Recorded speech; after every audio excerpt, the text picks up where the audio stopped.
उनको पीट पीट के घर से उनके बच्चों, उनकी पत्नी, उनकी माँ के सामने निकाल के आपने दो दो बेवाएं पैदा कर दी, इतने बच्चे अनाथ कर दिए, घर जला दिए, लोगों को वहां से पलायन करना पड़ा। ये क्या था भाई?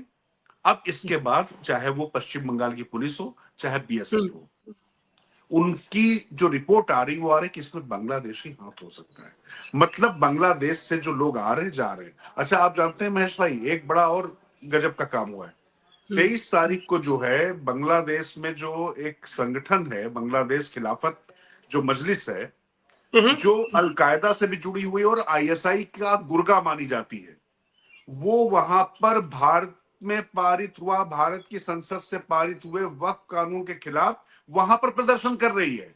जी। ये आपको एक इंटरनेशनल डिजाइन नहीं नजर आ रही है? मतलब 370 अच्छा। 35 के बाद कश्मीर में एक तरीके से शांति बहाली है, मुख्य धारा में लोग आ गए, पत्थर की जगह लोगों के हाथ में लैपटॉप, मोबाइल, कलम है, रोजगार के नए अवसर हो रहे हैं, विकास की सरपट गति से दौड़ रहा है जम्मू कश्मीर। तो आपने आईएसआई और जो अलकायदा जैसे जो ये आतंकी संगठन, आईएसआई को कोई मैं एजेंसी नहीं मानता, वो सिर्फ आतंकवादी प्रोड्यूस करने वाली एक एजेंसी है, भीत क्रोधों का एक ऐसा समूह है जो अपनी दुकान चलाने के लिए मजलूमों की और बेसहारों की, मासूमों की जान लेते हैं।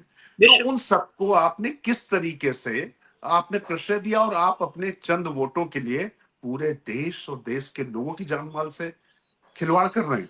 और ये बात आप देखिए महर्षि, यहाँ पर ऐसा तो नहीं है ना कि जो बांग्लादेश से जो क्रॉस करके आते हैं, वो एक उन्होंने हिंदुओं के खिलाफ तो वहां पर एक जो सेंटीमेंट चल रहा है, जैसे उनको दुकानों से किया जा रहा है। अब देखिए कि ये साफ दिखा रहा है कि जो बांग्लादेश में हो रहा वही हम अपने देश में क्या होने देने के लिए तैयारी करना चाहते हैं। अगर बॉर्डर सिक्योरिटी फोर्स वहां पर नहीं पहुंचती तो पंजाब, माफ कीजिएगा, बंगाल की जो पुलिस थी, पश्चिम बंगाल की पुलिस, वो मौलवी के आगे एक डीआईजी कैसे असहाय खड़ी हुई है, वो उसको हड़का रहा है।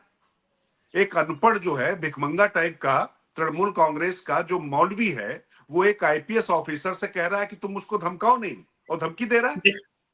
जी। ये इकबाल है ममता बनर्जी का, ममता की ऐसी निर्ममता हिंदुओं के प्रति और इस देश के बासिंदों के प्रति, बंगाली के प्रति। और मैं बार बार कहता हूं महेश जी, ममता जी 2011 में जब आई थी तो उन्होंने बहुत शानदार कैंपेन चलाया था, एक परिवर्तन शब्द दिया था। 35 साल का जो लाल रंग का जो अवैध कीड़ा था उसको उन्होंने ढाया था, और वो संघर्ष से सत्ता तक पहुंची हुई लेडी है, उनको कुछ विरासत में नहीं मिला है।